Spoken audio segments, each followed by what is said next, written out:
Hello dear students, welcome back to classroom. അപ്പോൾ നമ്മൾ ഇന്ന് കേരളത്തിന്റെ മാപ്പാണ് വരച്ച് പഠിക്കാൻ പോകുന്നത്. വളരെ ഈസി ആയിട്ട് നമുക്ക് കേരളത്തിന്റെ മാപ്പ് വരച്ച് പഠിക്കാവുന്നതേ ഉള്ളൂ ട്ടോ. അപ്പോൾ ഞാൻ ഇതിൽ ലാസ്റ്റ് ഒരു ട്രിക്ക് യൂസ് ചെയ്യുന്നുണ്ട്. അത് ലാസ്റ്റിലേക്ക് മാറ്റി വെച്ചതല്ല. ഞാൻ അത് ചെയ്തു കാണിക്കാൻ ഫസ്റ്റിൽ വിട്ടുപോയതാണ്. അപ്പോൾ അതാണ് ലാസ്റ്റിലേക്ക് മാറ്റി വെച്ചിട്ട്. ഇത് അതേപോലെ ഒരുപാട് പേര് റിക്വസ്റ്റ് ചെയ്തിട്ടുണ്ടായിരുന്ന ഒരു വീഡിയോ ആണ് ട്ടോ. ഇതുപോലെ നമ്മൾ ഇന്ത്യയുടെ ഒരു മാപ്പ് കൂടി വരച്ചിട്ടുണ്ട്. വളരെ ഈസി ആയിട്ട് നിങ്ങൾക്ക് ചെയ്തെടുക്കാൻ പറ്റും. അപ്പോൾ ആ ഒരു വീഡിയോ കാണാത്തവർക്ക് ഞാൻ ഈ വീഡിയോയുടെ എൻഡ് സ്ക്രീനിൽ കൊടുക്കുക, അതേപോലെ ഐ കാർഡിലും കൊടുക്കുക കേട്ടോ. അപ്പോൾ നിങ്ങളത് ക്ലിക്ക് ചെയ്ത് നോക്കിയാൽ നിങ്ങൾക്ക് ആ വീഡിയോ കിട്ടും. അപ്പോൾ നിങ്ങൾ ചെയ്ത് നോക്കുക കേട്ടോ. അപ്പോൾ ഈ രണ്ട് വീഡിയോസും നിങ്ങൾ ചെയ്ത് നോക്കിയിട്ട് നിങ്ങൾക്ക് യൂസ്ഫുൾ ആണ് എന്ന് തോന്നുന്നുണ്ടെങ്കിൽ നിങ്ങളുടെ സ്കൂൾ ഗ്രൂപ്പിലേക്കൊക്കെ ഒന്ന് നിങ്ങളുടെ ഫ്രണ്ട്സിന് ഷെയർ ചെയ്ത് കൊടുക്കുക കേട്ടോ.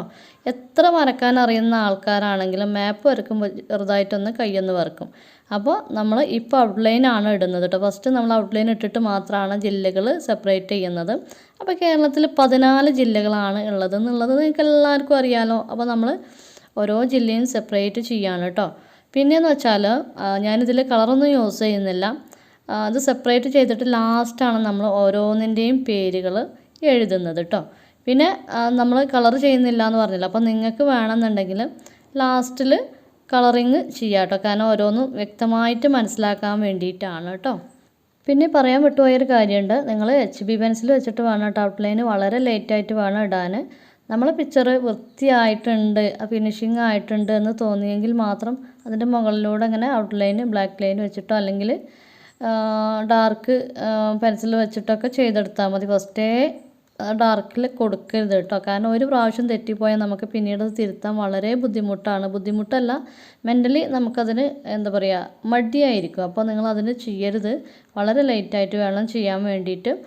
കംപ്ലീറ്റ് ആയതിനു ശേഷം മാത്രമേ നിങ്ങൾ പേനയോ അല്ലെങ്കിൽ 10B ഒക്കെ വെച്ചിട്ട് ഔട്ട്ലൈൻ കൊടുക്കാൻ പാടുള്ളൂ. അപ്പോൾ ഞാനിവിടെ എന്താ പറയുക ഇതിൻ്റെ ഹൈറ്റ് 15 സെൻറ്റിമീറ്ററിലാണ് എടുത്തിട്ടുള്ളത്. വളരെ ചെറിയ ഒരു മാപ്പാണ് ചെയ്തിട്ടുള്ളത് കേട്ടോ. അപ്പോൾ ഹൈറ്റ് കൊടുത്തിട്ടുള്ളത് 15 സെൻറ്റിമീറ്ററാണ് എടുത്തിട്ടുള്ളത്. ഇതുപോലെ താഴെ 8 സെൻറ്റിമീറ്ററിലാണ് സ്റ്റാർട്ട് ചെയ്തിട്ടുള്ളത് കേട്ടോ. അപ്പോൾ 8 സെൻറ്റിമീറ്ററിൽ നിന്ന് 15 സെൻറ്റിമീറ്ററിലേക്കുള്ള ചെരിവ് നിങ്ങൾ നന്നായിട്ട് മനസ്സിലാക്കിയതിന് ശേഷം മാത്രം വരച്ചെടുക്കുക. അപ്പോൾ നിങ്ങൾക്ക് കറക്റ്റായിട്ടുള്ള ചെരിവ് കിട്ടും കേട്ടോ. ഇത് നിങ്ങൾ ചെയ്ത് നോക്കണം. വെറുതെ വീഡിയോ കണ്ടാൽ മാത്രം പോരാ. അപ്പോൾ നമുക്ക് 14 ജില്ലകളാണ് ഉള്ളത് എന്നുള്ളത് അറിയാമല്ലോ അല്ലേ. അപ്പോൾ ഓരോ ജില്ലയും നമുക്ക് സെപ്പറേറ്റ് അടയാളപ്പെടുത്താം. പിന്നെ പോരാത്തതിന് നിങ്ങൾക്ക് വേണമെന്നുണ്ടെങ്കിൽ കളർ യൂസ് ചെയ്യാം കേട്ടോ. കളർ യൂസ് ചെയ്തിട്ട് ഓരോന്നും ഫില്ല് ചെയ്യുമ്പോൾ നിങ്ങൾക്ക് കറക്റ്റായിട്ട് പിന്നെ അത് മറക്കുകയില്ല.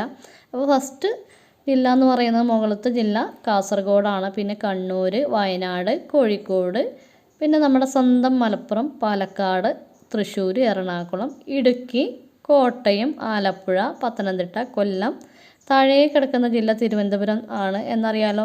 അപ്പോൾ നിങ്ങൾക്ക് എല്ലാവർക്കും ഈ മാപ്പ് ചെയ്ത് നോക്കുക, എല്ലാവരും ചെയ്ത് നോക്കുക. വളരെ യൂസ്ഫുൾ ആയിരിക്കും.